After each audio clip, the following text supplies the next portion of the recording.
Hey guys, and welcome to episode 5 of the Southron Bannermen. This week I am joined by our usual hosts, Ben. Hello guys. And Ryan.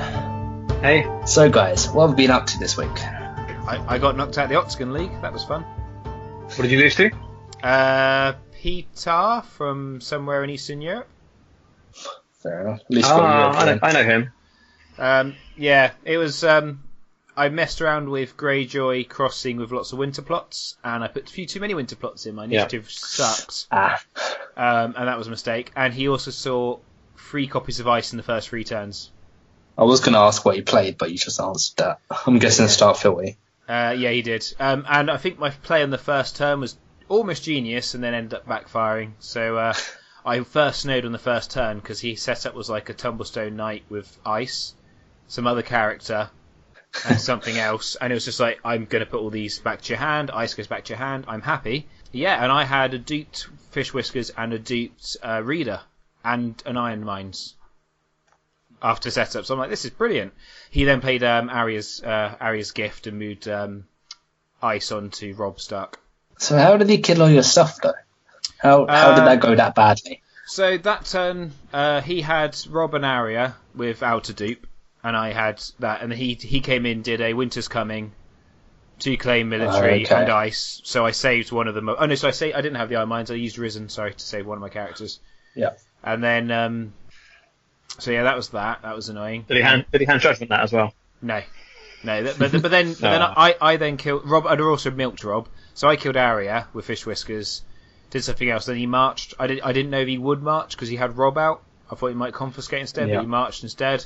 And then he got another ice out, and it's just like... And then, okay, yeah, that's painful. And he kept doing initiatives, he kept going first.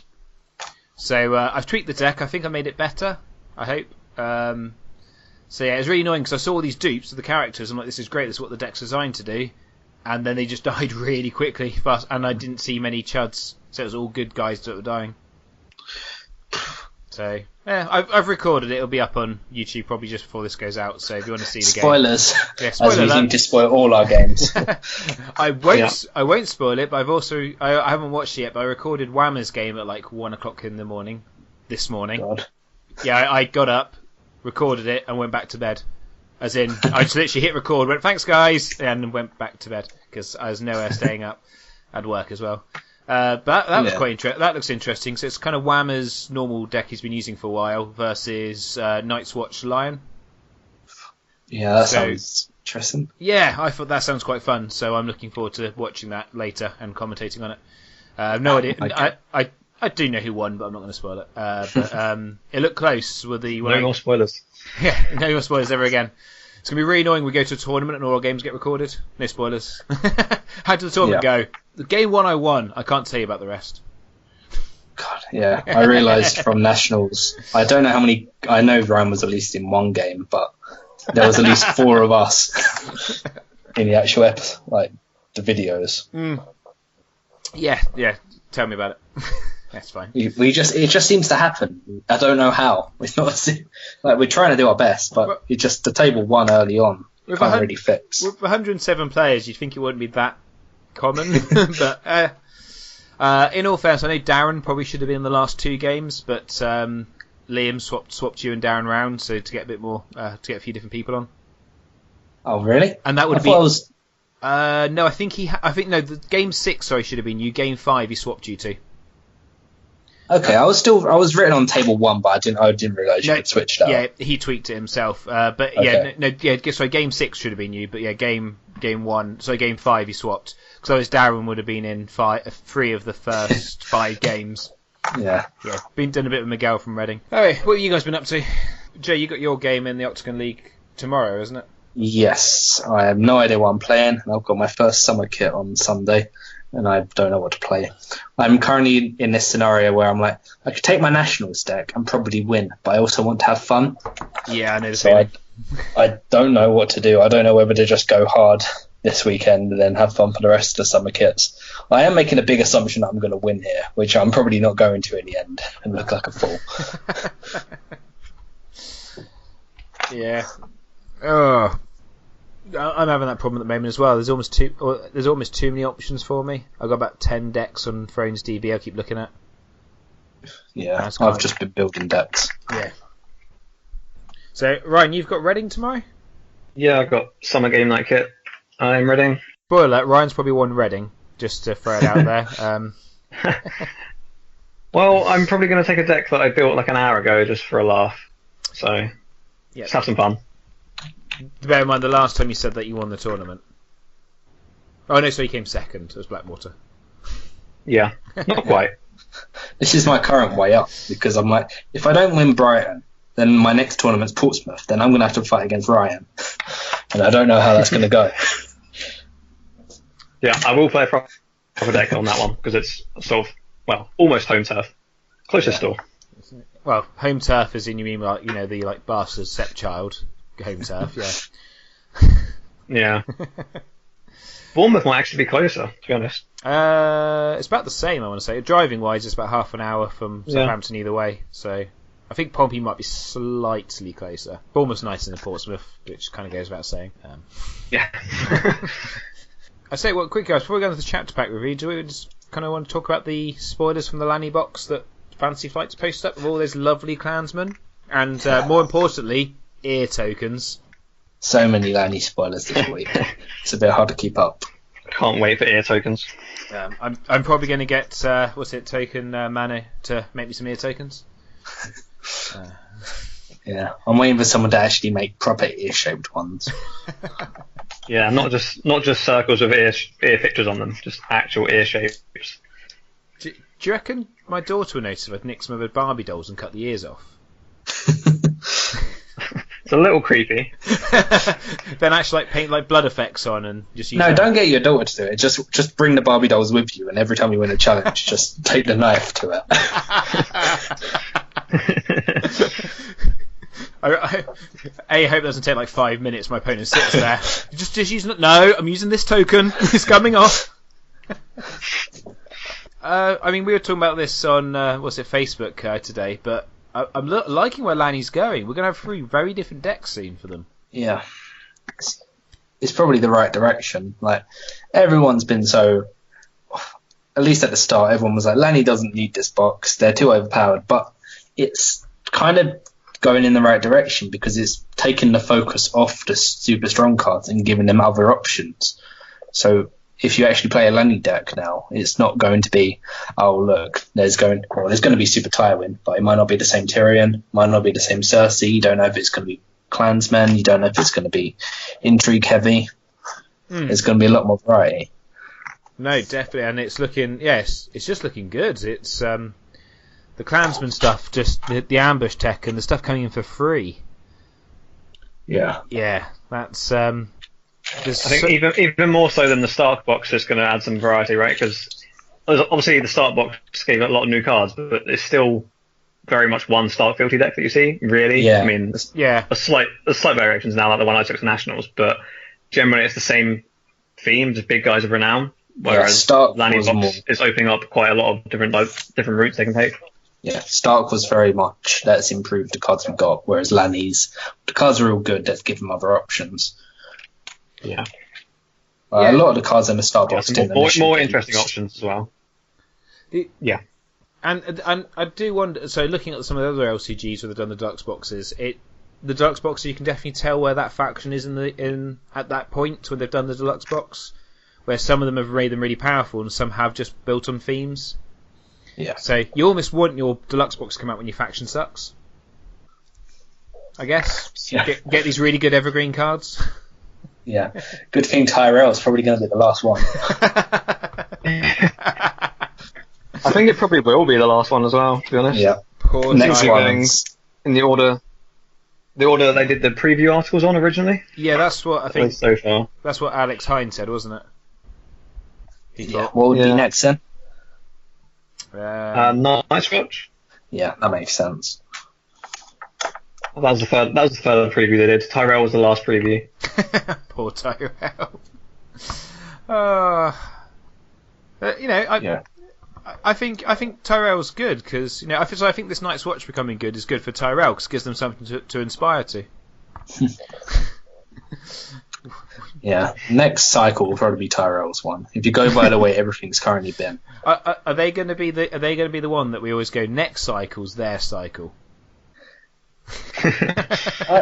It could be. Perpetually hoping. So, just quickly, if we're going by the previews, it was obviously Stark, Lannister, Night's Watch, Barra, Targ.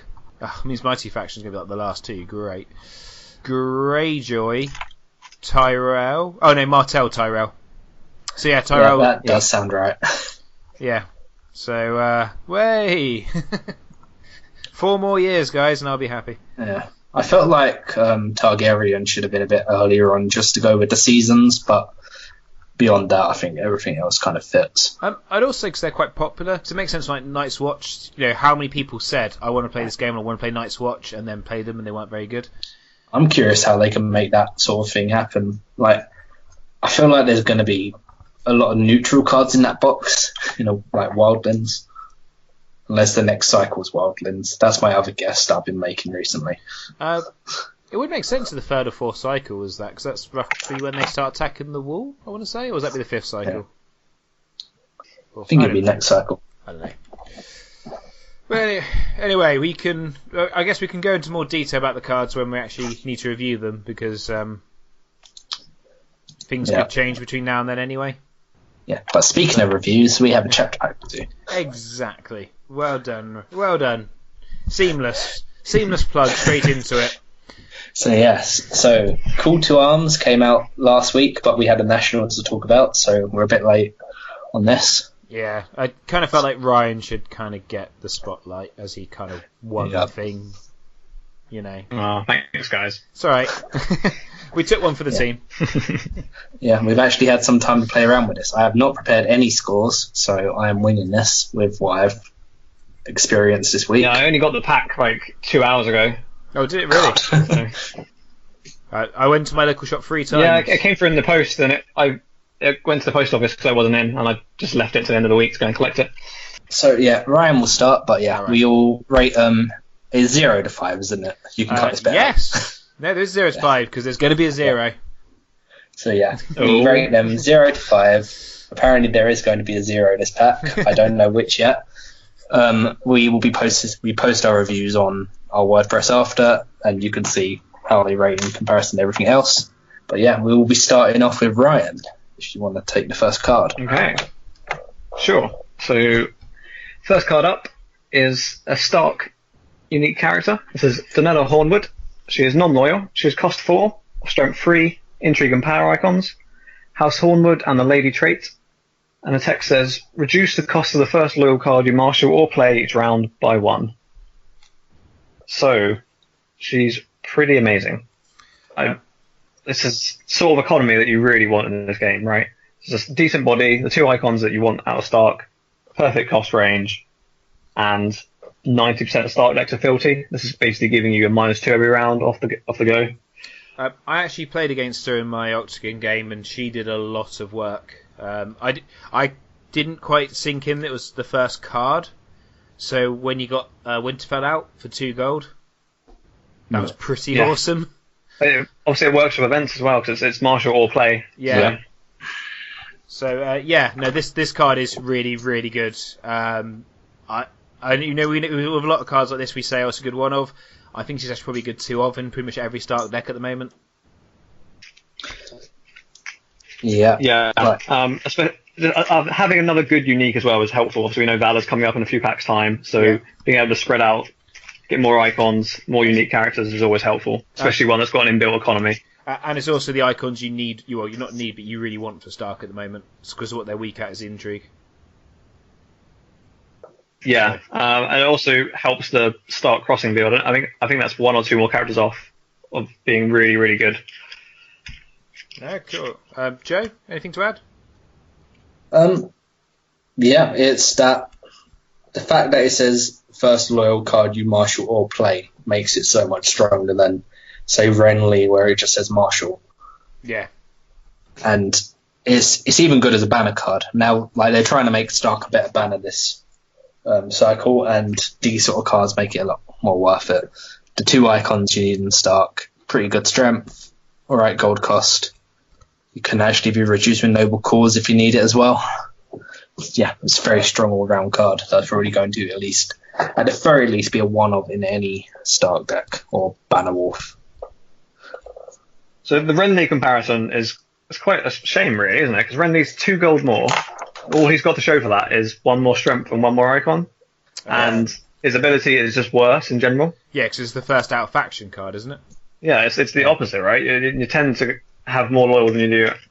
Well, it's not even the fact that it's in-house. It's completely out of faction. So it's, yeah. Yeah, I think it's a good one. So yeah, she's better than Renly. There we go. Not that that's hard.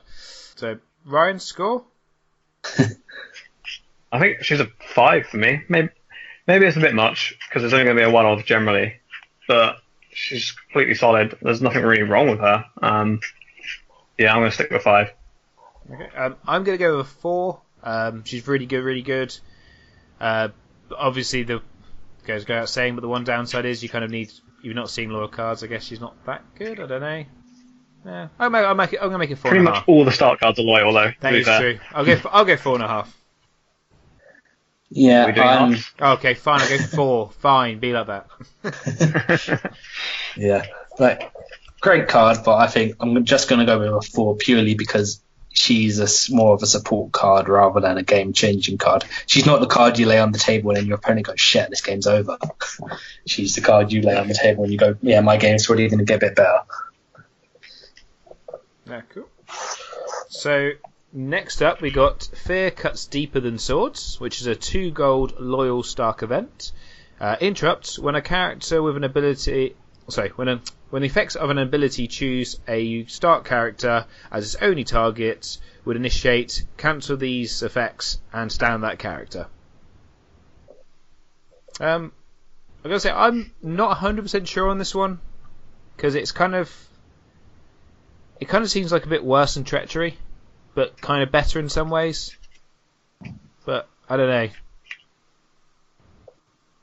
Yeah, I think the main issue is it overlaps with a lot of other Stark effects, like Winterfell and Caitlyn and Bran. Like, you've got a lot of denial already in the deck that's just generally better than this.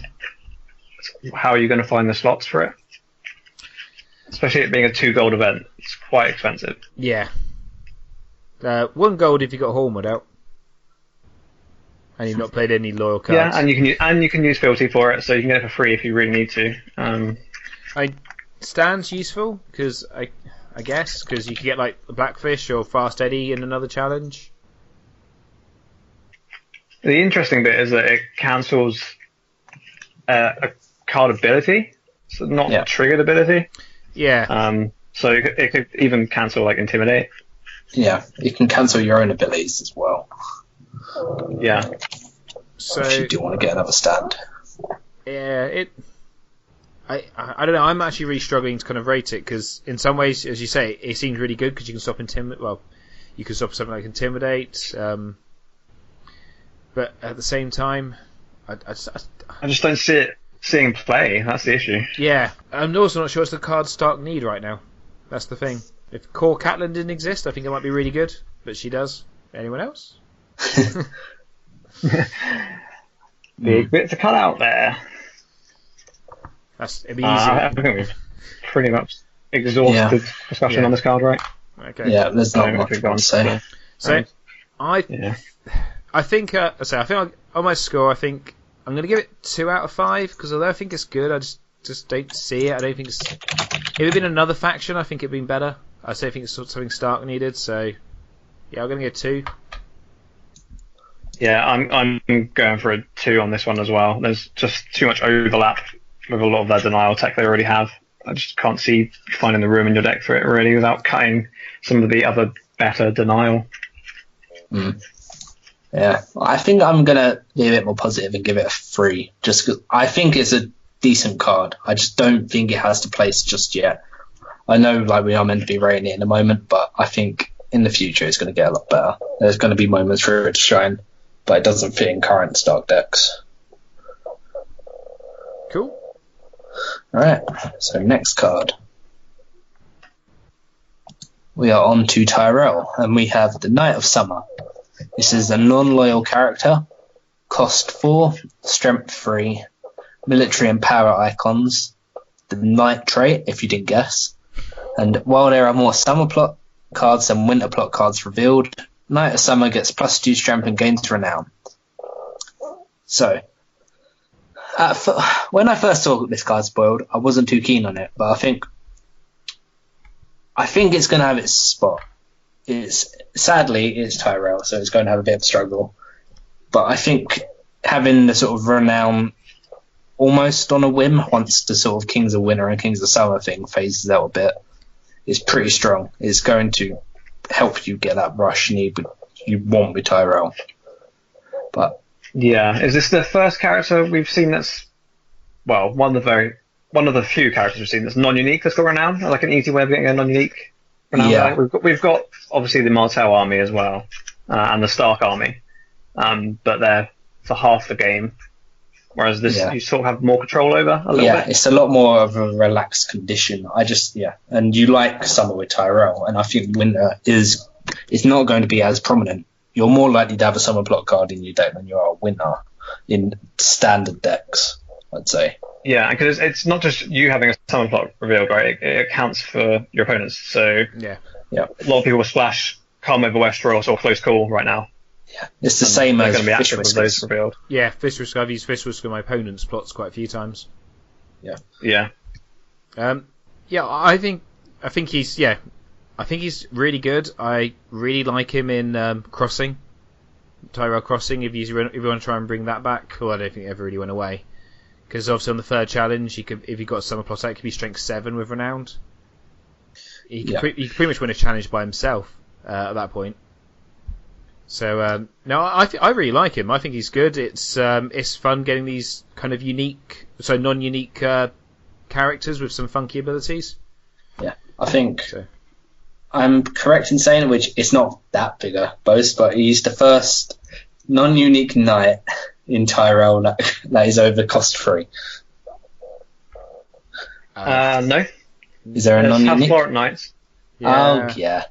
I never considered them in a rush. I consider them just because I hate them. He's the first below 5 cost and above 3 cost knight in Tyrell. Do you mean the first 4 cost knight?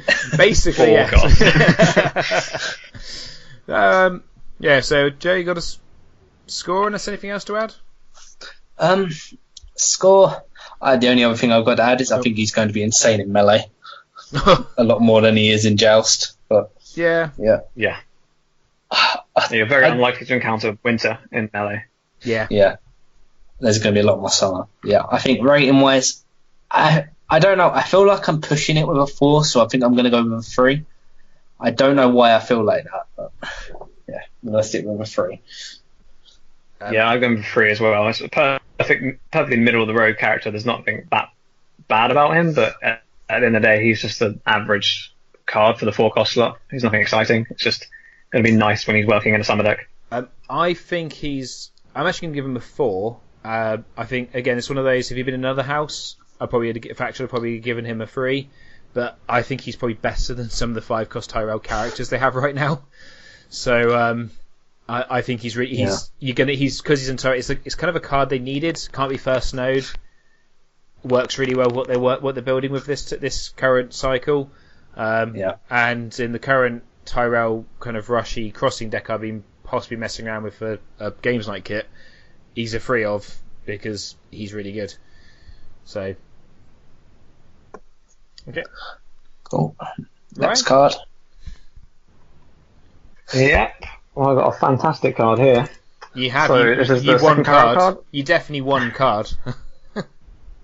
Yeah. There is my claim. This is a 0 cost non-loyal Tyrell event, which reads: play only during a challenge. I don't know why you would play it outside of a challenge. Challenges action. Reveal 4 Tyrell characters from your hand to raise the claim value on your reveal plot card by 1 until the end of the challenge, max 1 per challenge. Again, why does it have the play only during a challenge text? And the actual text refers to playing in a challenge twice.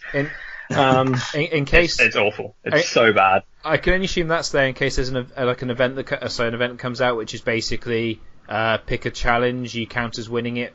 Just a free challenge, you count as winning with your claim of your plot. Maybe that's the only reason. But I don't know. Yeah. Winter is coming. Ignoring has the weird text, wording on it, yeah. it's yeah.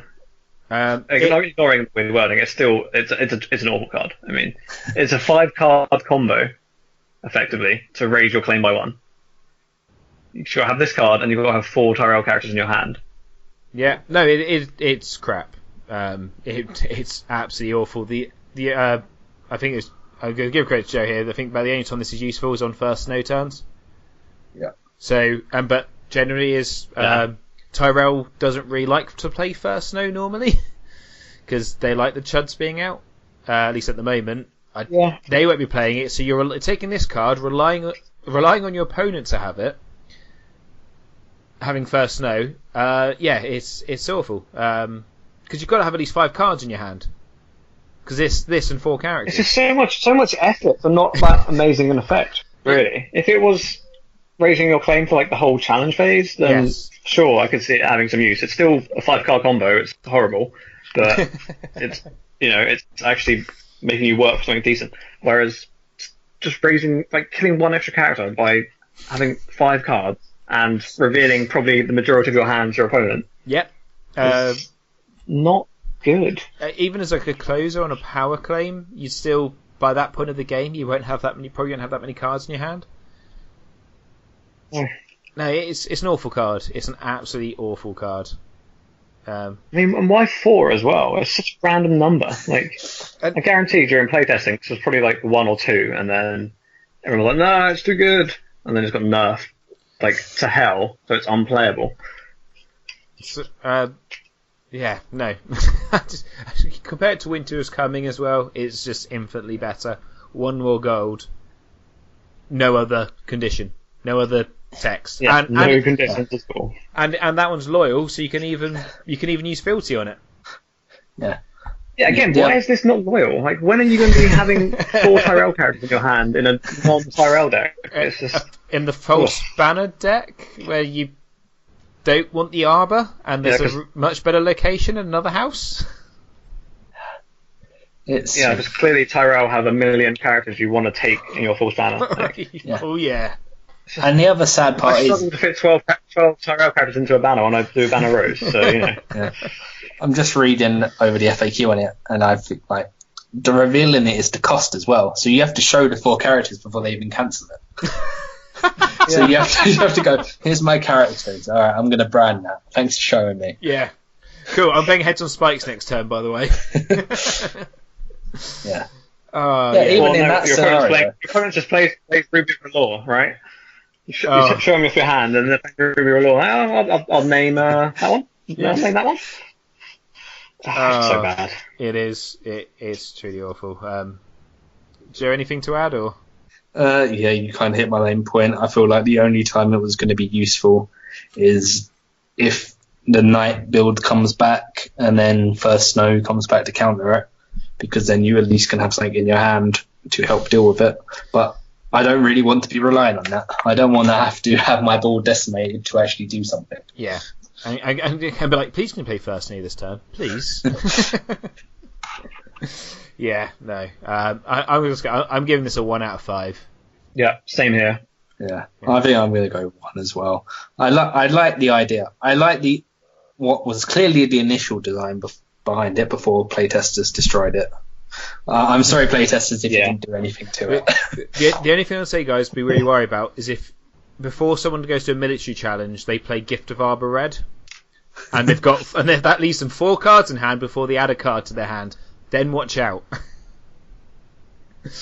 So we're on to Night's Watch. We've got a free cost character with an intrigue icon and free strength. His name is Dolores Ed. Was I even vaguely close there? Dolores, we'll go with that. That sounds better. He's a steward, and he has an action. During an intrigue challenge in which you are the defending player, kneel your faction card to put Dolores Ed into play from your hand, knelt, participating as a defender. If you win the challenge, he may return to your hand. he's pretty damn good, isn't he? So the Night's Watch love continues this cycle. We've got yet more cards that, even if it's just a one-off, they're going to go into every Night's Watch deck or banner of the Watch. He's basically Jumper Cat from First Ed. Yeah. But she had a power icon as well, so she was better. But he's still really nice. Filty might not. Oh, they'd probably still have him as a one-off, wouldn't they? Yeah, he's going to be one of every Night's Watch at the very least. I'm sure it's not that new an idea, but I have been after my first game at Nationals, I have been messing around with a Bannermen, Gold Cloaks, him and Hound Night's Watch to Lion deck. Just lots of stuff jumping into block to defend the wall. But he's pretty damn good, and he's even really good on the first snow turn because you get him out for free. Stop stealth on the first snow turn. If you've got Tyrion on the other side, he's not stealthing past him. Yeah, but that's a very specific scenario because you're relying on them doing the intrigue challenge. Well, then you have to get him out. If they don't do the intrigue challenge, then that's only 2 challenges to defend. Yeah, well, intrigue's not my first worry on the first snow turn. But yeah, no, he's I don't know there's much more to say. He's just really good. Yep. I'm going to guess 4s all round. Yeah, I was going to go 4. If he had one more icon, I think he'd be a 5. But yeah.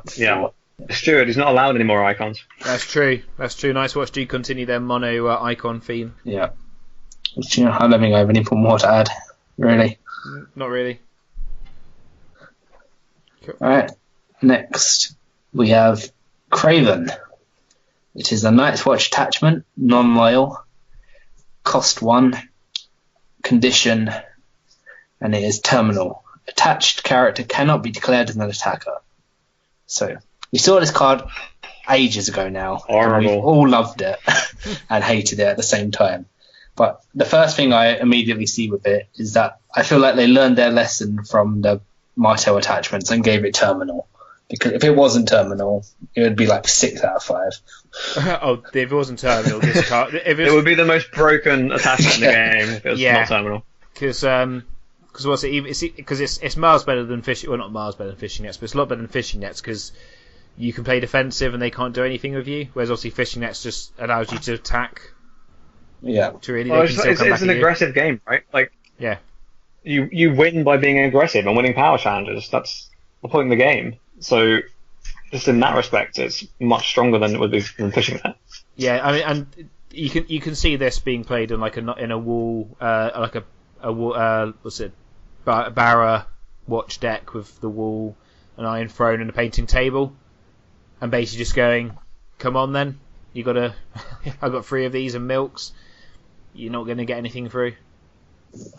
I just think it's the thing I've loved is when I realise how good a card holder is, just the fact that that's another thing for him. You go, I'm going to put this on your character, and I'm going to kneel it, and I'm going to get stronger. And there's not much you can do about it. Yeah. So I'm gonna hopefully use that combo this weekend, and I'm gonna watch someone's face drop hopefully as I do it to them. And of course, the other one we've talked. I think we didn't talk about on this cast, but you take this in Greyjoy, Banner to Greyjoy, because this isn't loyal for some stupid reason, and you get fishing nets and this, and you have the mountain or whatever who just sits there not being able to do anything. Yeah, yeah, it's bloody amazing. I'm giving it a 5. Yeah, 5 here for me. Yeah, 5. It's it's the right it's the step in the right direction. That it's got terminal. It just reminds the Martel attachments just make me sad that they don't have terminal, and this just reminds me of it. The one I think Craven is slightly too strong. Maybe we're probably veering very soon. We have a very MP deck that's going to go out of control with 3 of these, 3 of milk, and then 3 of each of the Martel attachments. I do wonder, does this where the the maces with the maces chain start becoming a bit more see a bit more play? Potentially. No. No. I feel like Mace's Chain Too much of a combo. Well, not if you take Actually, no. not if you take here to serve. Yeah, but then just run Confiscation. Well, yeah, you run Confiscation and here to serve.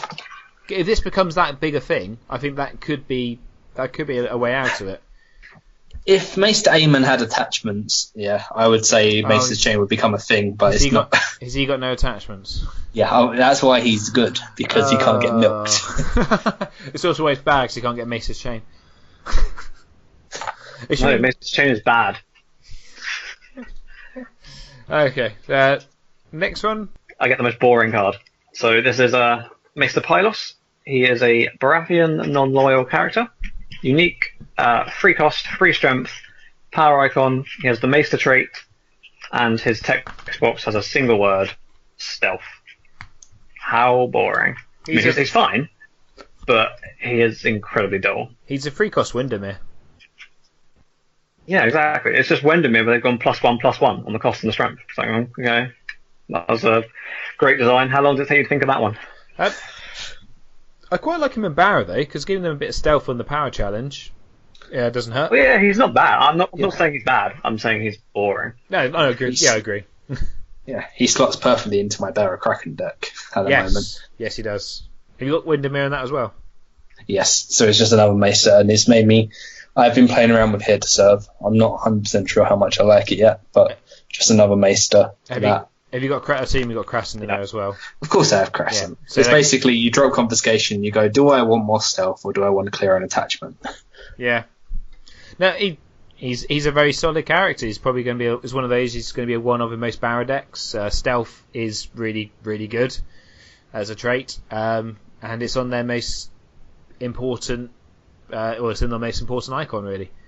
Yep. Yep. You know, and it means like you can use him with King Bob to stealth past some big character and then use Intimidate to get them down. Yeah. So yeah, no, he's good. Yeah. He's not amazing. He's a solid 3 out of 5 for me. There's much more to say about him. Yeah, I think I'm going to continue with what's on his card, right? Free cost, free strength, 3 out of 5. Yeah, I like 3 out of 5. More to say, really. No frills card. Yeah. He does what he does. So next up, I think we've actually got quite an interesting card in a lot of ways, which has kind of surprised me from when I first looked at it. We've got a 0-cost loyal Barrow location, the Stone Drum. It's got Dragonstone trait, and why there is a Kingdom Kingdom Plot card revealed, increase the gold value on your revealed plots by 1. This is really good. Kingdom plots are quite common at the moment. They might become a little less common with why with Kings of Winter and Kings of Summer is messed around with, but they are quite common. You think some of the most important ones that you see, like trading, summons. I want to say calling the banners as a kingdom. Could be wrong. Was that an edict? Trading's definitely a kingdom, though, isn't it? So that's some really common. Counting coppers. Calling's a kingdom, yeah. So that's 5 really good plots. I see a lot of play. Well, yeah, there's a lot of common plots that have the kingdom trait, and it works obviously off of any. It just has to be one reveal. It doesn't have to be your one. So again, amazing in melee. Yeah, it's a fine one-off again. I mean, this seems to be a common theme for this cycle so far. There's a lot of cards that just slot in as a good one-off. Yeah. And non-limited economy. Can't really complain. The one thing, so Joe, I want to ask you a question here, because the one thing I found playing a Barrow, and you've played a lot more Barrow than I have, is they always seem to be just slightly short on the gold curve. Yeah, you do sometimes just want an extra bit of gold. Like, I've been trying to play around with it a bit this week. I haven't actually got to use it yet, but my initial instinct was to drop a Dragonstone port for it.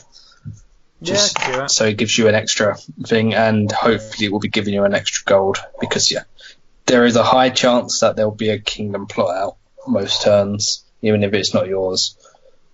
And the kind of really important thing of this is it's not limited. Yes, so it's actually great having yourself. Yeah, because you're not screwing yourself. You can get this and a Rose Road down, or this and a Dragonstone port down, and that's pretty damn awesome. That's a 2 0 cost cards on setup. well, we all know how Greyjoy's love that's for a cycle and a half now. Yeah. Yeah. Means you can actually technically have a 12 gold traded when the Pentoshi turn on your first turn. Which is never bad. Cool. Anything else to add, guys, or we'll go to scores? No. I think it's a pretty straightforward card. Yeah. Non-limited economy is good. So I think I'm going to give it a 4 out of 5. Yeah, go 4. Yep, same for me. Saying I don't know. I don't know how to rate this card because it's not one of the ones. I like it, but it doesn't thrill me. So I'm going to go with my usual pessimistic, and I'm going to give it a 3 just because it doesn't thrill me enough to be a 4.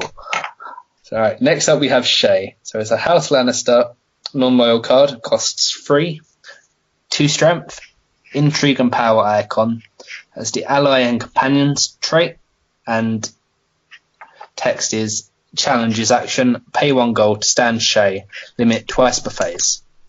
So I liked this card a lot when I first saw it, but after I've been seeing it a bit more, I'm not too thrilled. I don't know how it will necessarily fit in the Lannister decks at the moment. Another power icon's pretty good. Yeah. But I think it's designed for Lannister Crossing, I'd say. That getting those extra challenges off, but I'm with all of the cards that are about to come out, I don't think she's going to find her place. Do you think she could be the Roderick of this cycle? Common for about. I think Roderick did a little better. But you know what I mean, like common. Yeah, I think Roderick's a slightly better card. But you know what I mean. He was like everywhere. He was really in like a lot of decks for a month or so, and then the start box hit, and then he just disappeared. Except in Ryan's deck, because Ryan's deck doesn't conform to. I don't think it will be anything like that, because I don't think Shay's ever going to be more than a one of. Even like right now, like at the height of her popularity, she's still going to be a one of.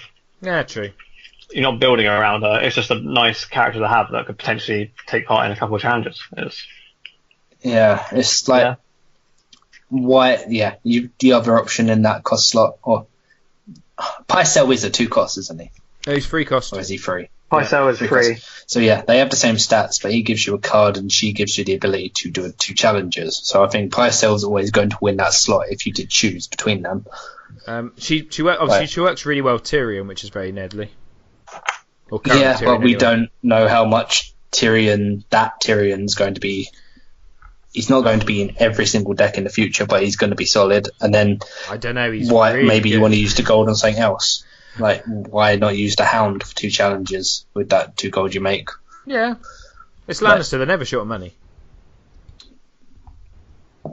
I know what you're saying. She does seem really good, and then you kind of think about it and go. And it's the problem I had with Slint. Slint on paper is amazing, but actually trying to fit him in a deck, and you know, unless you're playing late in the game and you know they've got Wildfire, so you're sitting on lots of money anyway, he didn't really do that much for me. And toss up between boosting Slint or dropping the Hound in, it was probably dropping the Hound in. So yeah, I know what you mean. If the Lannister have so many good cards, some good cards have got to not make the cut, and she could be one of them. Yeah, they're giving you all of these little 1 gold effects now, but Lannister have already kind of set themselves up to use that 1 gold or 2 gold on kill effects. You don't necessarily want the stand; you want to kill something. Or probably bring Bannermen in. Yes. You know, to block a military. Yeah. They already have too many cards that they want to use the money on. Yeah. That they've already set into their game plan, right? Yeah. That's why the Lannister box coming out is really nice, but it's going to add some variety. Right now, they're not going to bother putting Shay in because, as you all said, she could fit into some. They want to spend the money on. She could fit into some Banner of the Lion decks a bit better, I think, than main house Lannister. Right. Not bad in Martell. I think that's a good cost point for Martell Lion. I think she's alright in a Barra deck where you're kneeling all the board out with Stannis. Just another character to keep standing. Yeah, that's a very fair point. Base kind of works like almost like was it the Barra Dragon with what's his chops? Brain's gone dead his name, Illyrio, but a bit more limited. Yeah. No, she's an alright character, just nothing really to, let's say, get excited about. I will be honest, it's kind of the theme of this pack. I'm finding a lot of cards above 1 or 2 cards. It's just like some good, all right cards. I think you already said that, haven't you, Ryan? Well, to be honest, I think we were spoiled with far too much bomb cards in the first cycle. Yeah. This sort of design is a lot better in my opinion. It's a lot more balanced. Throwing a one-off is good. You don't want all these characters coming out which are always going to be triplicates, and they're vying for space with each other. There was too much of that in the first cycle. So far, it seems a bit more balanced in its design. So far. I mean, the next pack will be full of 7-cost bombs that are going to kill everything in play. yeah. No, it's really nice to have no kill effects. Next pack, kill effect, kill effect, kill effect, kill effect. Okay, fair enough. So scores, boys? 3 for me. Yeah, I think it's going to be a 3 again. Middle of the pack. I might actually go 2. Being a bit pessimistic. So next up is the second Lannister card. This is the Boy King. So this is a one gold attachment, unique, with the title trait, Lord character only. Attached character gains the King trait, and reaction: after a character with printed cost 3 or lower is killed, nil the Boy King to have attached character gain 1 power. So, Ellen Payne's best friend. Yep. I'm going to say I really like this, and I've just had a nasty thought in some respects on this. So, it doesn't have to go on a Lannister character. I think I know what you're going to say, but we'll see. Banner to Stark. Yeah, I know. Either put it on Fat Cat, or you put it on Fish Whiskers. Not Fish Whiskers, sorry. Can't put it on Fat Cat. Oh, not Lord, sorry. But you put it on what's his chops? Black thingy majiggy. Blackfish, that's the one. I was close with Fish Whiskers. Had a fish theme. He's starting to really race away with power then. Getting up to his ridiculous. I genuinely really like this card. I know it's been slated everywhere else, but I actually think it's really good because really? I've never seen any of that. Well, not slated. Everyone's just like, oh, it's all right. It's a melee card. Blah blah blah. You kind of kidding me? People kill 3 costs or less characters, so the option is, especially late in the game, they either kill a 4-cost or above character, which is probably going to be detrimental to their board state, so you don't gain a power, or they kill a 3-cost or less character and give you a power. What's not to like? Well, there's nothing wrong with it. Like you said, it's pretty much guaranteed to get you a power return once it's in play, because someone's always going to die every round. And it's after a character is killed, so even if it's one of your own chud that dies, right, you're still getting it. Exactly. Venomous Blade. But it's again what are you taking out of the current Lannister decks to fit this in? Well, Lannister, to me, their attachments seem to be dropping off a bit anyway. Obviously, Seal's kind of dropped off because of the price. Although sometimes I do wonder if that's a really smart thing to do in Lannister. I think it's generally one Widow's Wail now, right? And then you occasionally get some milk thrown in as well. So maybe this, even if it's just a one-off, it's going to help you. And we talked about Shay in a Lannister crossing build. I think definitely in a Lannister crossing build, this could be Rush. This could be amazing. This could get you 3 power and 3 turns. Well, now you need 12 more to win. But you're probably going to be on a character renowned because most of their lords have renowned. Put this on the mountain, for crying out loud. I think it's got some really good potential. Again, it's in the right deck, but I think it's got some really good potential. Or even in crossing, you kneel out your board like you normally do in crossing. They come in and kill one of your chuds, you gain a power.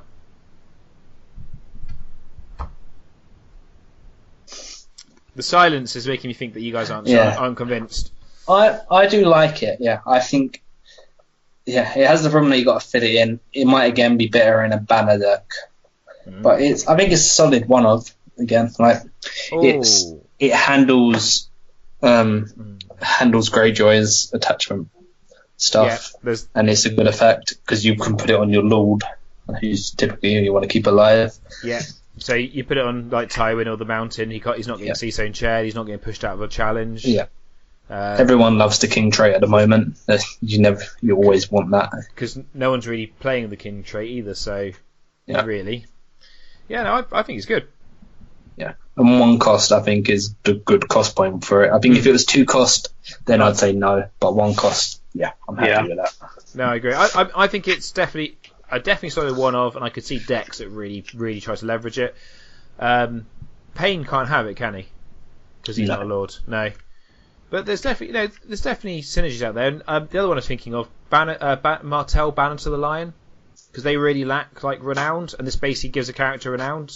They really lack lords. That is probably it. Probably would have to go on, it probably would have to go on Tyrion or something else you're battering in. But yeah, they do have a shortage of lords. Although I know Edric Dane's a lord, but he not. Yeah, that would really fit, wouldn't it? The Lord Boy King. Is Quentin a lord? Yes, but you don't really want to be building up power on Quentin. No, I was thinking that as well. But on the Red Viper Rush, yeah. Yeah, no, but I know I do like it. I think it's got some uses, but yeah, Ryan's being very quiet, so I think he disagrees. It's definitely better in melee than it is in Joust. I know it's been said before, but these sort of cards are harder to fit in a Joust deck when you've got so much other stuff that's vying for the spots. Whereas in melee, when it's all focused on instantly winning and gaining power outside of the power challenge, is much more important. Ooh, just a Lanny Rose deck it could be really good in, because that's basically just lords. See? Yeah. Scores? 3 for me. I like the effect, but I'm not that excited about it. I'm not going to be rushing to put it in all my Lannister decks. Yeah, I'm going to go with a 3. I felt bad about giving everything 3, then I saw what the next card was, so I'm happy with it. The next 2 cards, but yeah, I really want to give it a 4 actually, because I really like it, and I'm going to build some decks with it. I had to be bannered because I'm refusing to play Lannister main house at the moment. But yeah, I think it is a 3, even though I'm probably a slightly higher 3 than you guys. Okay, so me next. So we're on to Greyjoy with a 7-cost character with a military and power icon. No shit, it's Greyjoy. Strength 5. He's unique. He's Balon Greyjoy. He's loyal. He's Ironborn, King and Lord. He is renowned. Balon Greyjoy does not kneel and declared as an attacker in a military challenge against an opponent who does not control a King character. Action. Kneel a Greyjoy location to give each loyal character in the challenge +1 strength until the end of the challenge. Limits once per challenge. He is crap. Because other Balon exists. Listening to you read that, I was like, there's so much text on this card for nothing really happening. Yeah, no. Because the problem they've got is there's not that many loyal characters. The other Balon is one of the few other loyal characters. Yeah, you've got Euron, Balon. I want to say that's about it for loyal characters, isn't it? Reader. Oh, the Reader, but he can't be in a military challenge. Yeah. Well, it's not just military challenges. Okay, fair enough. But he doesn't have to be in the challenge when you kneel the location, right? That's fair. No. That's fair. So you could do a massive power challenge, or he's just he just unfortunately suffers from the fact that other Balon is amazing. Yeah. Yeah, and all of Greyjoy's tech is built around the other Balon. So, and unlike the other the other houses where they're trying to build other themes, Greyjoy is still kind of getting this unopposed theme. They're not really building anything else for them at the moment. I'm not really sure what the idea behind this Balon is, because it's not really like starting a new theme as such. It's just he's just a solid character, but has no support. So from what we've seen of the Kings so far, because obviously we've had Rob, we've got Balon, and we've seen Stannis. All the Kings seem to have some sort of, in a whatever challenge, they do something, as long as they're the Kings. And it kind of just seems like, well, we've given it to everyone else, we need to give it to him. Yeah. But it's just the one that would be better is if he had Rob's ability, we could kick a character out the challenge, because that would work with the Greyjoy current tech. The other thing as well is that at 7 cost, you think the ability would fit a bit more with their style of play. So maybe it would be, to be honest, him and Rob need to switch their abilities round. Yes, no, exactly. If you switch them 2 round, I think it would be perfect. But having Balon be able to remove someone from the challenge and having Rob be able to just attack and not do anything, I think that fits both characters almost a bit better. Yeah. I'm not sure Rob will have much use of the newer Greyjoy location though. Yeah, well, I'm not talking about that. Really forcing you to get that banner in. Yeah.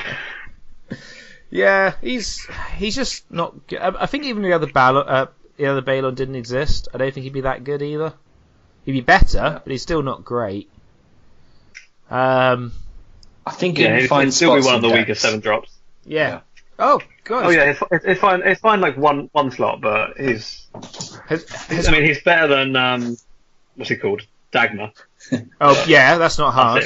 That's it makes Queen of Thorns seem a lot better now, and Red Viper, because there's 7 drops worse than him now. Worse than those two. Much worse than those two. I don't know. I think he's still better than Queen of Thorns. Queen of Thorns is too controllable. He's very rarely treated characters. Yeah, but Queen of Thorns isn't competing with another Queen of Thorns. No, she's not in the deck at all. That's true, actually. Yeah. Yeah. And the other thing that's been bugging me ever since I saw the spoiler, and maybe it's just me, is that I can't get over that artwork. And every time I look at it, I think it's topless Butch Balon. Is that just me? It's a little bit you. I don't know what it looks like in the background. He's got there's like a Spartan helmet behind his head, a giant Spartan helmet behind his head. What? But in the background, so but it looks like a giant. It looks like a giant Spartan helmet from that angle. I think anyway, but no, I am not a fan. He will not be making any of my Greyjoy decks for the foreseeable future. Alright, so scores? I'm giving him a 2. And I think I'm being nice. Nah, sod it. He's getting a 1. He sucks.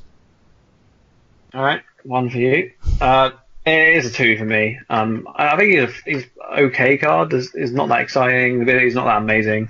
I don't really get the whole second part. It doesn't seem that useful at all. Giving +1 strength and that's it. To a challenge. It's not amazing. And yeah, I'm not really sure he's going to see any play for a long time. No.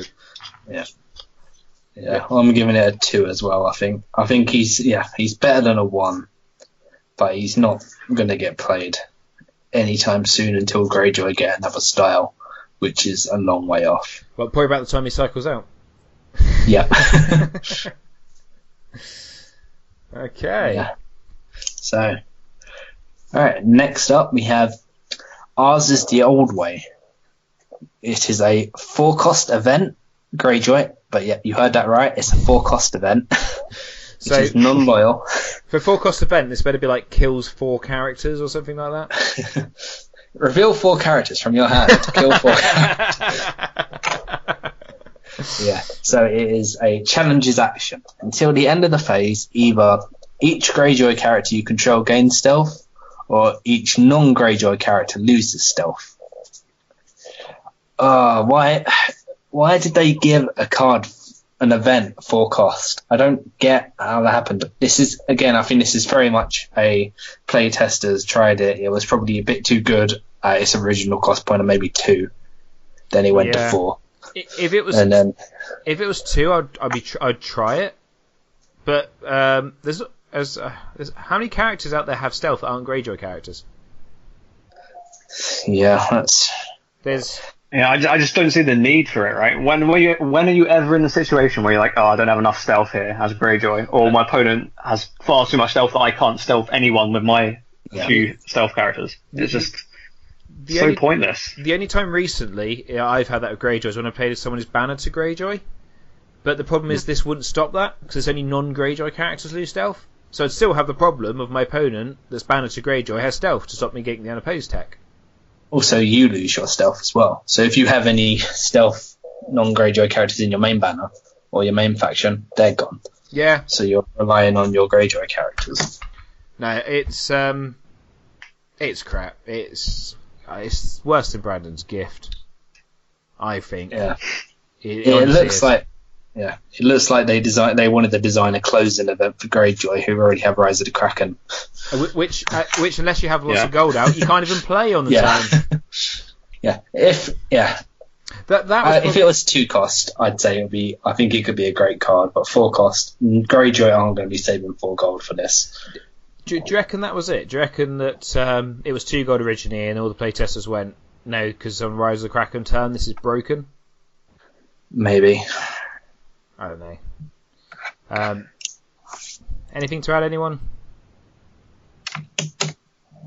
No, it's just bad. Okay. Never coming out the binder, I don't think. This is my 0. I'm giving this card 0. I'd be tempted, except on a completionist, to actually just get rid of the card and never have to look at it again. But unfortunately, being a completionist, I need to have the card. I think I'm going to give it a 1, just because I don't feel like it deserves a 0. I have this little bit of faith in it. Maybe one day it will rise from the ashes, but not anytime soon. When enough cards in like 6 cycles time have been printed with stealth, that you go, oh my god, I actually need this card now. Yeah, it is more likely for my binder to be in literal ashes before this comes up. Brian? Yeah, I'm going to give it a 1 as well, just because obviously it's okay with Tyrion. It's not really doing anything, but you can just about afford it with Tyrion. And when is it Littlefinger's meddling? Yeah, one that reduces events by 2. I mean, playing it at 2 gold is okay. It's still really not doing anything, but somebody will use it at some point in time, so it can't be a 0. Oh, it can, Ryan. It really can.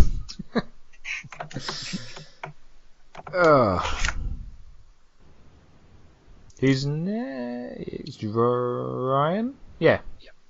Yeah. Right. Let's get that one up. So next up we have Daria. Well, it's not diarrhea. That's all I know. That's what I'm called from now on. This is a loyal Targaryen character. 2 cost, 2 strength, intrigue and power, companion trait. And during a challenge in which you control a participating lord or lady, Daria gains insight. Nice little bit of card draw. 2 icons, 2 strength. Perfect. 1 of slot. Yeah, nothing really wrong with it again. Probably takes maybe Giving some more draw to Targ. Probably takes a spot of like a Dothraki Crone, or was it the one that you can sacrifice to Stan Danny? If you're running the Handmaidens. That's the one. The Handmaidens. Yeah. No, she's a really good solid 2 coster. Really, gear out for 1 gold. You're paying filthy. Yeah, I think it's a solid 1-off. You don't. It's more card draw, good icons, because I think sometimes it's easy to forget that Targaryen are very military focused. Even though some of their 2 bombs are intrigue and power, the rest of their cards are basically military. So having an intrigue power icon is pretty good, which gives you card draw if you've got one you have a good character sell.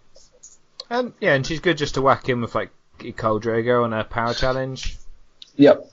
Or even her and Viserys. 3 strength power. Yep. Especially at the beginning of the game. That's not chump change. You're forcing your opponent to block it, so he's going to draw a card. I really like her. Say she's a good solid 1-off. Not massively exciting, but just good. I'd say probably go 3 out of 5. I think it's a 4 for me. Card draw is always good. 2 cost, 2 strength, 2 icons. I mean, it's perfectly balanced like that. You look at the core set 2 cost chud that every house got. I have no text. Just replace one of them with this. It's fine.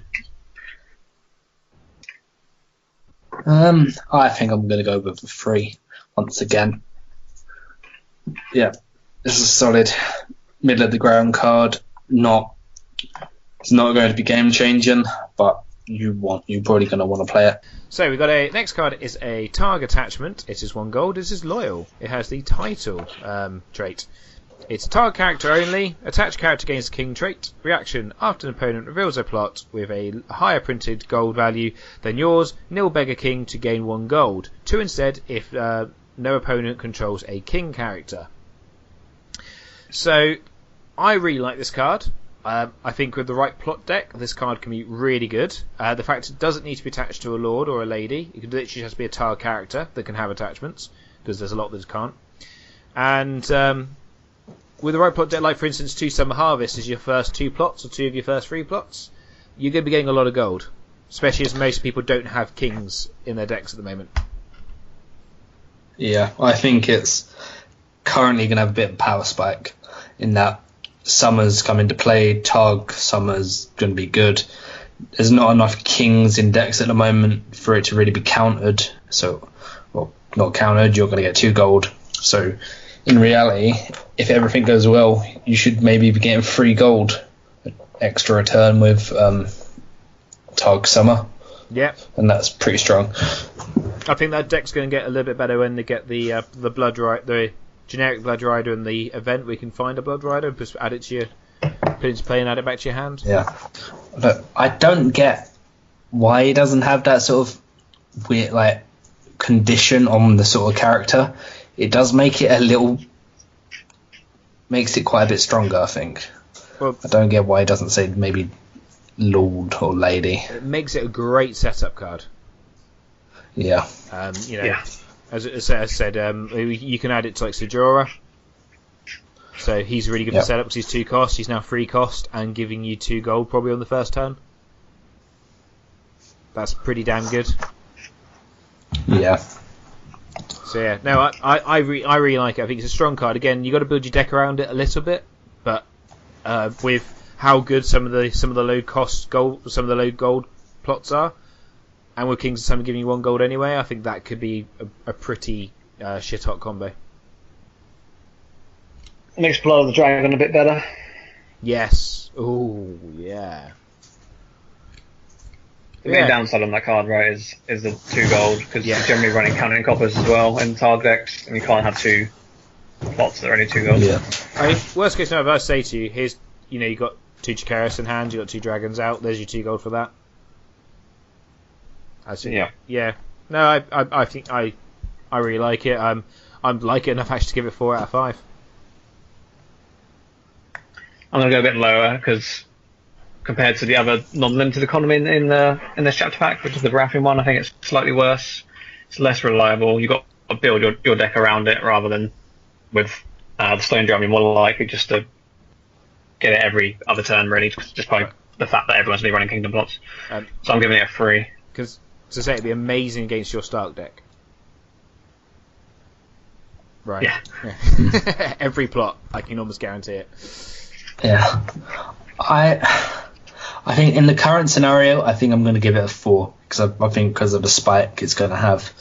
I think over time it'll probably be a 2 or a 3, but for now it's a 4. Okay. So on to the next one. Is that me next? Mm-hmm. I've lost track. Yep. Alright, so next we are on to the Martell cards. And we have Starfall Cavalry. It is loyal, 6 cost, strength 4, has military and intrigue icons. It is an army in House Dane. No attachments except weapon, and reaction. After Starfall Cavalry enters play, draw 1 card. 3 cards if there are 3 or more used plots, or 3 or more plot cards in your use pile. I'm still not too sure what to think about this card. I really wish it was strength 5 with 3 strength. Strength 5 with 3 strength. Yeah, because then Good. Sorry, cost 5 with 3 strength. Because then Ariane could use it, and that would make it so much better. Yeah, I think I agree with that. I think he needs to be Ariane, viable for that. You've got to pay 6 cost for him, and that's going to be most of your gold in the marshalling. You're not going to get instant use out of those 3 cards. No. I expect you're not going to get instant use. Not sure how Econ's going to go for Martell over time. Yeah. And that also relies on you being on 3 or more use plots, and you only get 2 turns, isn't it? That's possible. No, it's 3 turns. Is it 3? I thought it was plot 4, Plot 5. Plot 5, plot 6. 4, 5, 6, right? Yeah, it's 4, 5, 6. Oh, yeah. Yeah, so it's 3 turns of it. I mean, yeah, that's the thing. It's probably... You probably could add this and then drop counting coppers. So I guess the combo is you play the long plan into something like, on turn 3, into something like calling the banners, let's say, to play him, to get a load of money, and then play out the cards you play out. Yeah, but I think to drop counting coppers, you're going to have to be running like 3 of him. And he's not a 3 of. No, that's fair. Maybe a 2. Yeah, you don't want to see him early and just be stuck in your hand early on. So it's not going to be 3 of. And it's not like the knights which get renowned after 3 with the same kind of thing, because you can put those out on turn 2 or 3 and they're still pretty good characters. It's just later on they become a lot better. Mm-hmm. Whereas him, once you paid him out, that's it. He's done. Yeah, I think they're doing a lot more still for this whole Martel wait a bit longer to get good, but I don't think that's. In my opinion, that's not currently how Martel play. Martel are kind of try to take control out the gate. You're not really waiting for it. The whole waiting style hasn't really panned out yet. Knights of the Sun are good, but it's not a big card. I think you do wait, but you take control in the first 3 turns, and then you win from turn 4 onwards. That's the way. I know that's the way I find it. The power just you've killed all their stuff. You've tearsed all you want to tears, and then you win. Maybe, I don't know. He's really good with the sword Dawn, because he'll be an intimidate, and if he comes out when there's 3 use plots, then he's going to be strength 7 with intimidate. That's not bad. That's a lot of gold for that combo. So, yeah, I don't know. I'm kind of going towards 3 out of 5 for him, because I can't really place him. He could be amazing, and I could see people, and I know Darren's really jazzed about using him. But at the same time, I could also see him being a bit not really see any play at all. Yeah, he's just a worse version of the Viper's Bannermen from First Ed, which is slightly sad because they were awesome. So, yeah. And also, although he's loyal, not many. You don't really see Martel Filty at all. Yep. So, yeah, I think I'm getting 3 out of 5 because I think he has potential in the right deck.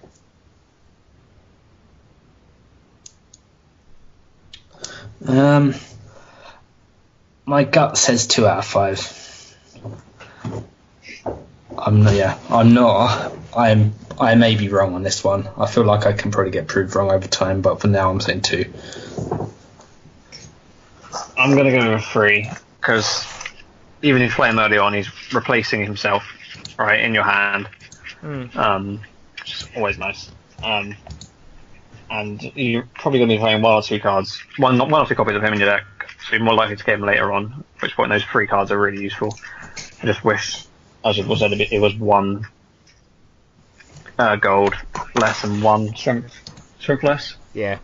Because you're not really using him to win any challenges, are you? At 4 strength, he's just, once he's out, he's not really doing that much.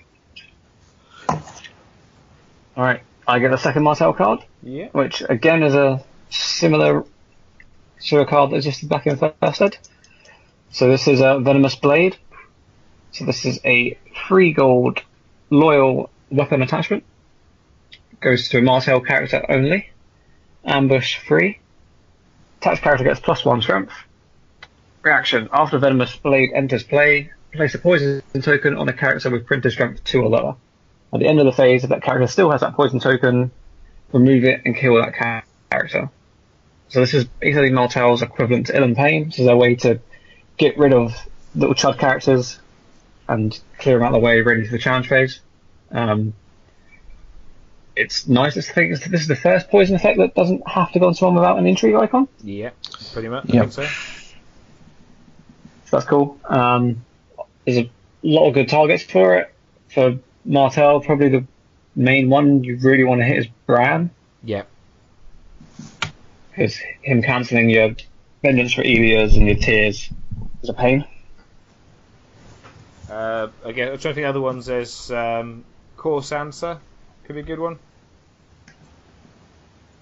I mean, yeah, basically any character that costs 3 or lower, generally. Pretty much. So it's the same as Ellen Payne in that regard. Yeah, I think the fact that it can be done in marshalling phase is also pretty strong. Yes. And that you could, yeah. So go on.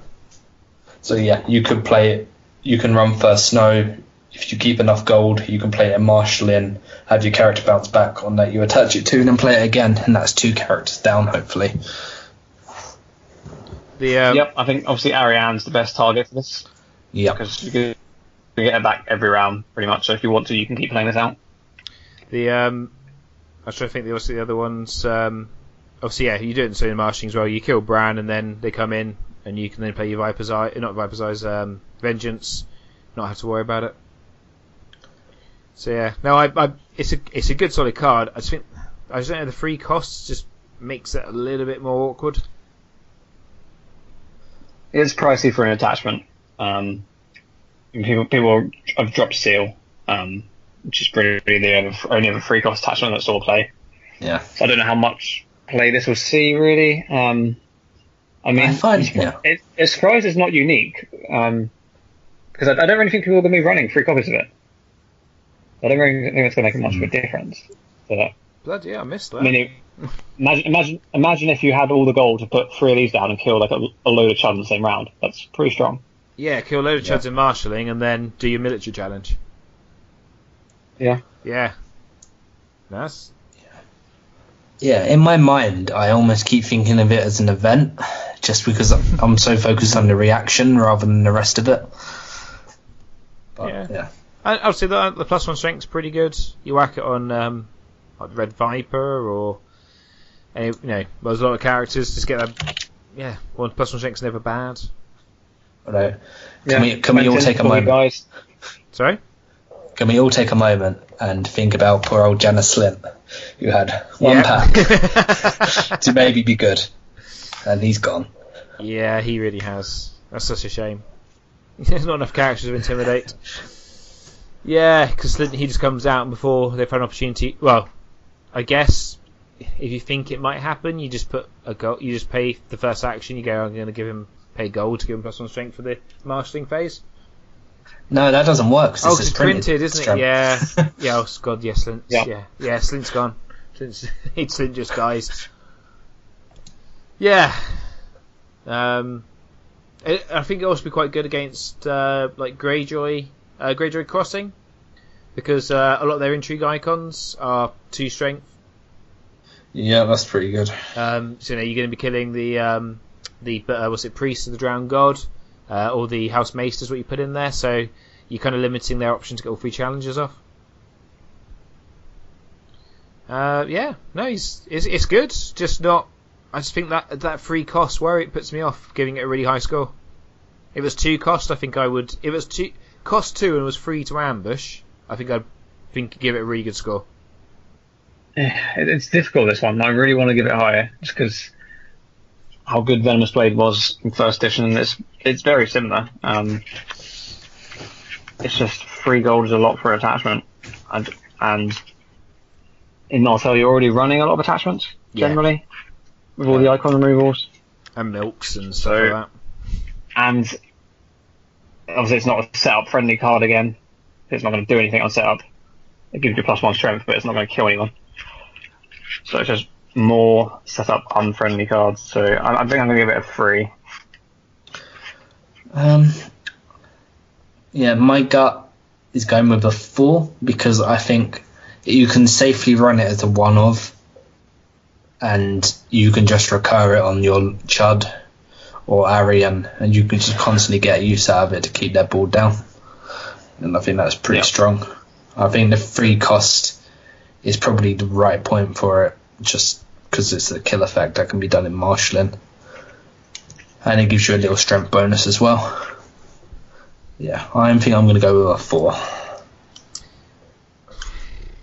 I think I'm going to go 3, just because I think that's just that free card.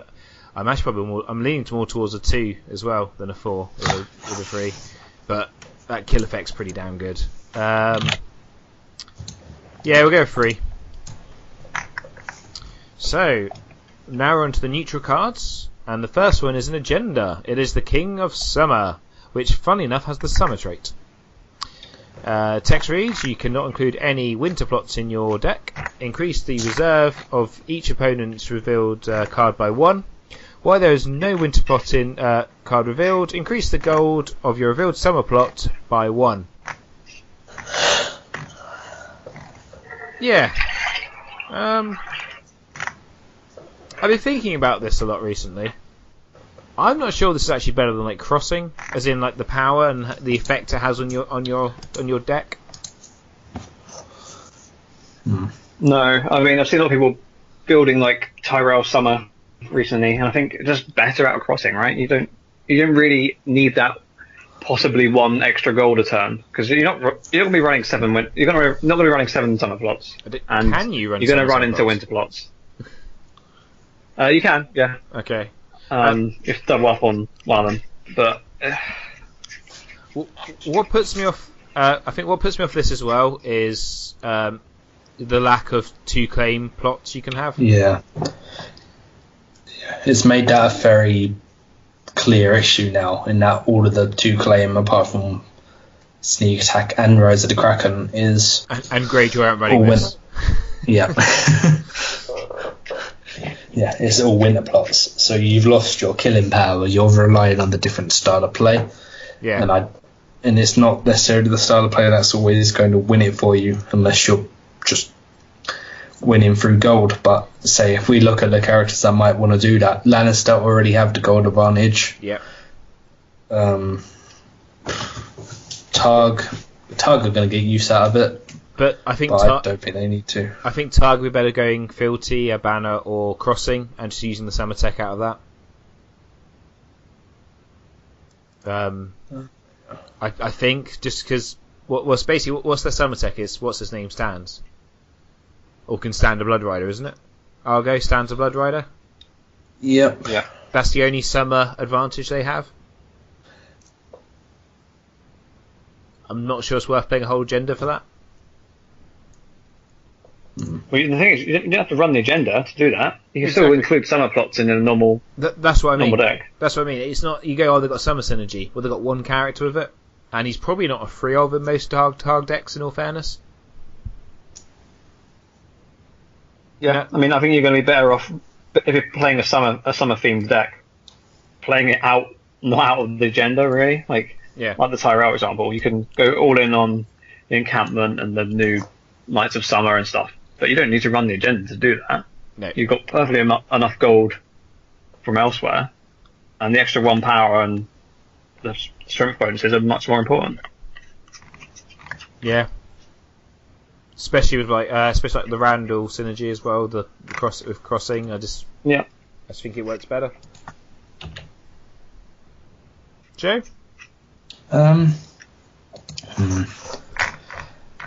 Yeah. Yeah, I don't think there's much to say. I think I've already made some points. I'm getting that extra gold is sometimes going to be a bit useful, but not too much. I think you're going to generally be better off with another agenda. The people who are going to use it at the moment, I think, are just going to use it just to change up their current playstyle. But I think it's going to fall out pretty quick unless someone gets some very good summer tech. I'm definitely going to make a summer deck and just give it a go. The agenda, because it's a new agenda. It does change the way you play, but I just don't see it being that great myself. That's all. I think it's a shame because, as someone said, like Fealty. Well, the only house that really runs Fealty at the moment is Stark. Most other houses have gone to an agenda or a banner as a general rule. Mm-hmm. And Stark don't want it. They want winter plots. You can't have Time for Wolves if you take this agenda. So it completely neuters their effect. Well, unless I guess you take the Old Nan. But then you're relying on seeing the Old Nan to give yourself the winter trait to make that work. And because you can't even do that, can you? Because you can't include the winter plots. No, I think it's. I'm not a fan. I'm not for Kings of Summer. I don't think is very good.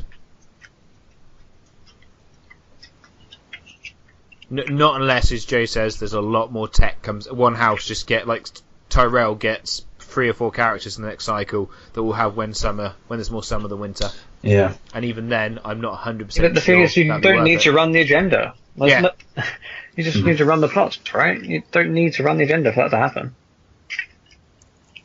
So, yeah, I'm not a massive fan of the new season's agendas. Not that exciting. And in general, you're better off running something else most of the time. Kings of Winter obviously is more focused on the trope deck, so it actually has a theme around it. Whereas this is just another way of getting money, so it's just similar to Fealty. Yeah, I mean, 1 gold's better than Fealty, but again, it's only when you're running the summer plots. When the summer plots are revealed, and if there's no winter plot. What you play, yeah. Yeah. Is it better in Melee? Do you reckon you can see Kings of Summer seems better than Kings of Winter in Melee? Because Choke isn't really... Play Crossing. Well, yeah, but... Always play Crossing. Yeah, fair enough. I'm willing to give it 2 out of 5 as a score. I think I'm going to give it a 3. It's not bad, it's not good. It's just... someone will find some use for it, and then we'll all be amazed soon by this amazing Tyrell summer deck. Really? Are you going to be amazed by them getting maybe 1 extra gold return? I mean, that's not amazing, is it? Right? If they're including a copy of Beggar King in their deck, they're going to get 1 extra gold return, maybe. That's not amazing. It's not a reason you don't swap your agenda spot for that. Yeah, but I can be amazed if they win. Yeah, I'm just not.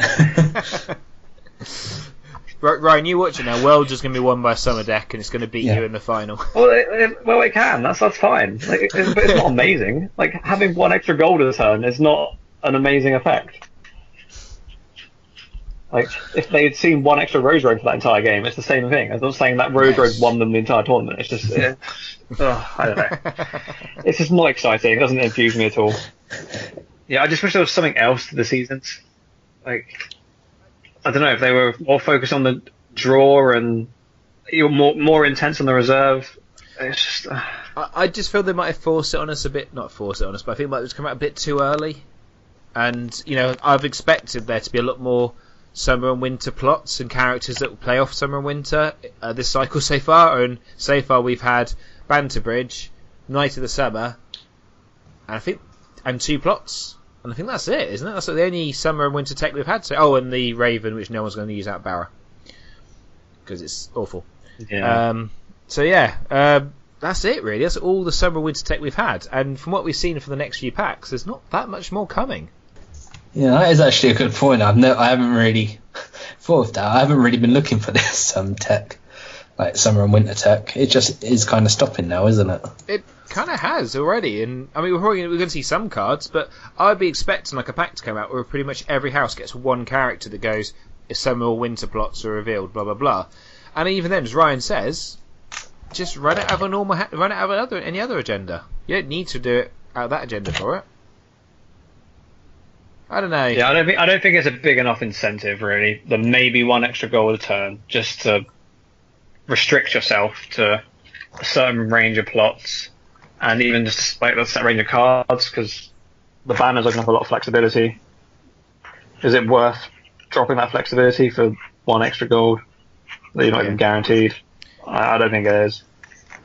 Yeah, no, I don't think it is either. But yeah. So, as I said, I'm giving it. Oh, we done scores, have we? I went 2. You guys both went 3, or Ryan, do you go 2 as well? I think I'm going to go 3, even though I'm been sounding quite down on it. It's not exciting. It's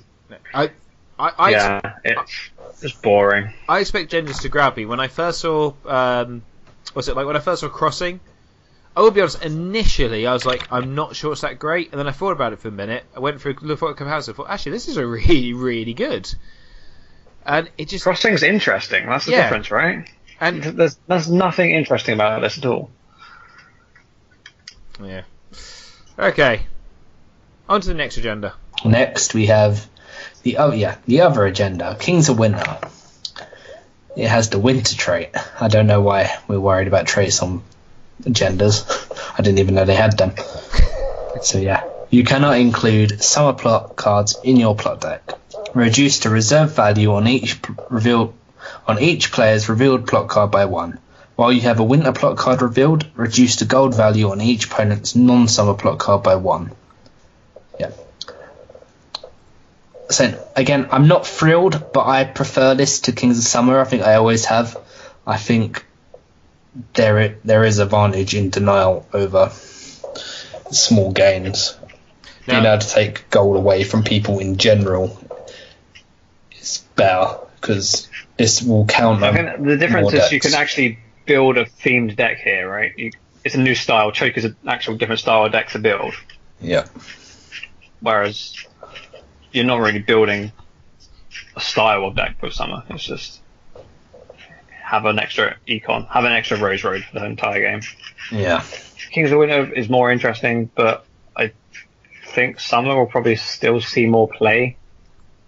Because outside of the Night's Watch choke deck and maybe Greyjoy and Lannister, it's harder to build around than the Summer one. So my initial feelings with this is I think this is great. I agree, it's far more interesting. I already think Night's Watch is going more towards Banner of the Lion anyway, which is probably at least until they get a few more packs out, so they can flush up their character pool, because their character pool isn't quite there yet.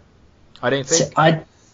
I don't think that's true at the moment. I think Banner of the Lion was kind of covering this middle ground, and I think from what I've played this week, I think Kings of Winter will be the more prominent one than Banner of the Lion, because you're giving yourself, unless you're playing up against a Kings of Summer deck, you're taking another gold away from the opponent in most cases, because most decks don't run that many Summer plot cards. So a typical deck may be Calm and Close Call. So yeah, you're going to be taking 2 gold away from them. And the thing that I've been seeing being quite prominent is using input to the Silver Night's Watch, because you have quite a few military. So you sort of use this advantage on the board to kill off what they do play. And I think that's pretty strong. The Lion, I felt, was mainly giving you the few renowned characters and Tyrion gold, but I think this is going to be a slightly stronger style of play. Okay. Yeah. No, I can see that. I mean, I've definitely had the fun of trying out. I think one of the very few games I've played with Greyjoy Winter, where I got what's the name? What's the one that when you reduce their plot reserve by 1? Rapes in the Mist? No, the character. The character. Yeah. Alanis. Alanis Rapes in the Mist, and this turn 1 was pretty brutal. They went down to 2 cards. I played a game last night. We were both playing Night's Watch Kings of Winter, and I've been opening with the Long Winter, and he opened with Race in their midst, so I was down to 2 reserve. and I had like 6 cards in hand, and I was like, alright, I've got to get rid of 4. Yeah, see, stuff like that's going to hurt. I say, I just can see it going away, because I already having played Greyjoy with this and Greyjoy Crossing with quite a few winter plots, I think Greyjoy Crossing with winter plots is better. Yeah. Because you're only really playing it for Fish Whiskers. Yeah. And he's better in Crossing, because a strength 2 military challenge you can't defend is better than anything else that's just bonkers good. Yeah. I think people have kind of got to get out this mentality of not using the agenda in order to play the plot cards, which I think is one of the big points Ryan's been making. Yeah. I think you need to use these agendas to enforce a style. Kings of Summer doesn't do a style, Kings of Winter does, and currently that style mainly works with Night's Watch. You already have 2 other choke cards. Greyjoy, I don't need it. Yeah. Oh, sorry, Greyjoy have 1 choke card. Yeah, I don't think Greyjoy need this. They want to stick with Crossing. They can just use their winter plots however they need to, whereas Night's Watch can actually get active benefit out of this. No, I completely agree. I think you hit the nail on the head there. It's not infused by the season agendas really. I was hoping for I was hoping for more support in general.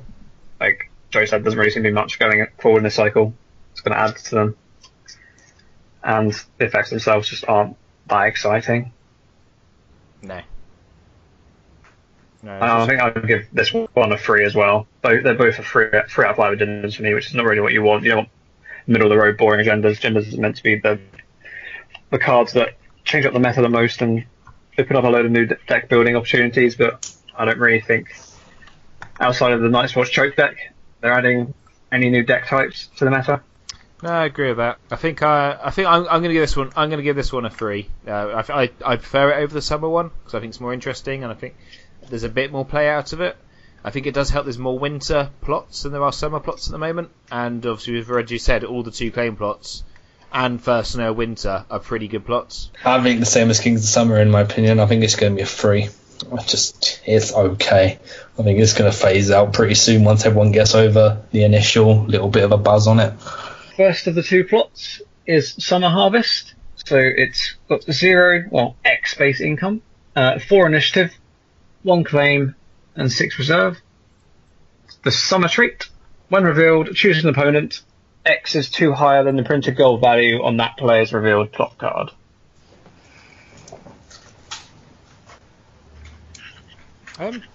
This is really, really, really, really, really good. There's only one real counter to it, which, as I already told you, the ruling still confuses the hell out of me, which is Varys' Riddle. Other than that, it's good economy every turn. It's, you hit, they hit Noble Cause, you basically got an initiative 4 Noble Cause where you're not restricted to using a Lord or Lady. If you see, if you see trading, you're laughing all the way to the bank. It's a really good plot. Yeah, I think that there's, like you said, hitting Varys' Riddle, where it can become either 7 or 2, depending on what the Varys Riddle player wants. So, it's going to be 2. Yeah. Or hitting an opponent's Summer Harvest is pretty much the only 2 bad times to hit. There's also that core plot, is it Reinforcements? That's got 1 gold.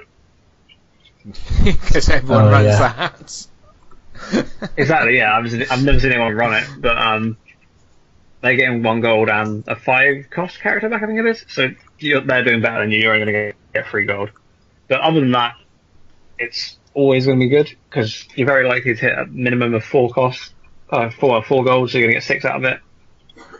I think it's just an easy slot in for, say, calling the Banners or a Noble Cause that are currently in your decks, just because having that Summer Trait makes it immune to any potential winter nastiness you might face. Yeah. No. I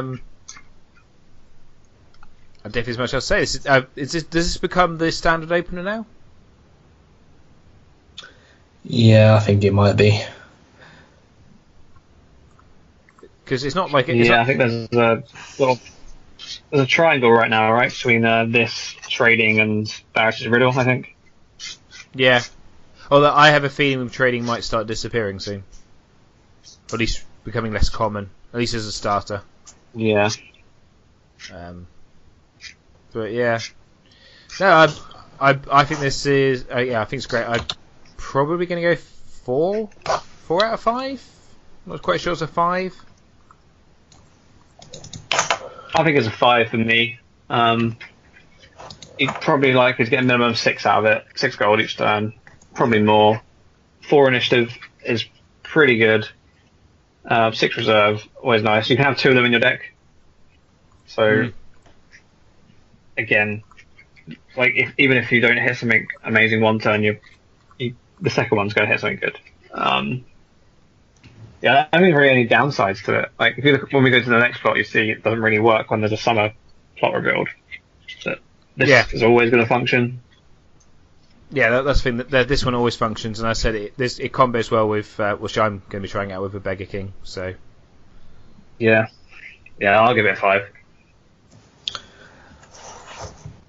I'm going to give it, I think a 5.